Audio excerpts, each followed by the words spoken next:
I'm going to sing a song to this triangular-leaved ragwort because it is a pretty good specimen and there's still one flower on it. And most of them have passed. But I'm also, after I'm done with that, I'm going to sing a song to one of these false hellebores.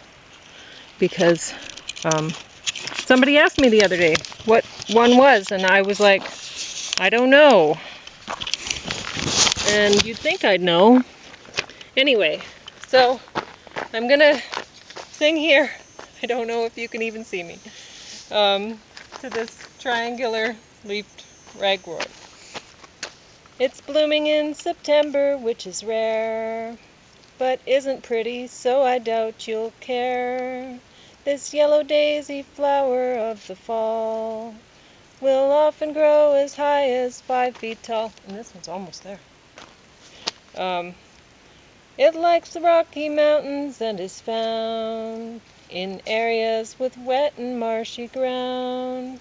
This ragwort goes by other names like brook or giant ragwort plant. Most folks won't like the look when ragwort blooms in August or July, when there are many other blooms to spy. This ragweed's leaves are toothed and opposite. They're thin but really shine, their flowers sit in clusters on the top since fall is near. You'll see it soon, though it was always here. And now I will sing to the false hellebore. And it's not in bloom, and I should tell you now that it is difficult to find them in bloom. I found one in bloom earlier this year. It was the first time I'd ever seen one in bloom. And they're all over the place. If you come to Waterton, the plants that you'll first ask what they are, or wonder what they are, will be beargrass, false hellebore. And I have always wondered what it was, and I'd look in flower books, Flowers of Waterton books, and I wouldn't find it. And I did come across it a few times in the one by Job Kite, that book, but it's line drawings, and it's actually not a great line drawing of a false hellebore in there. And so I was like, I don't know if it's right, I don't know. And so I looked online, and yeah, it's false hellebore. But the flower books typically don't have it, and I can kind of see why, because you don't find it in bloom. But at the same time, you will wonder what it is. Guaranteed, because it's very common here, and you'll see it.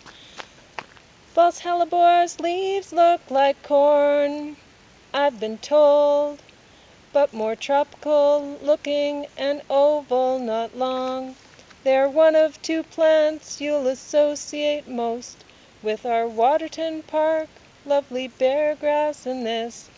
False hellebore's blooms are not ones women hold in a bridal bouquet, but they truly belong on their 2-meter brancing tall spike.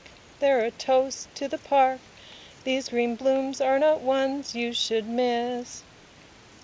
False hellebore's blooms are not ones people pick. They're a little like corns, like a fountain's fine spray that curves downward when jets lose their force to climb high. False hellebore's toxic and makes people sick. If consumed, if one eats quite a lot, then they may even die. So don't eat them, you don't want to die. So I wrote false hellebore on September 2nd, 2022, after somebody noticed me singing in the park to a plant and asked me what false hellebore was, because it was near there, because it's near everywhere. Every other plant almost. I'm exaggerating a bit, but not by much. If you come here, you'll see what I mean. And I didn't know what it was. I was like, I don't know. So anyway, and triangular leafed ragwort I wrote August 13, 2022, when I found one a long time ago, and then I didn't see one again for a while.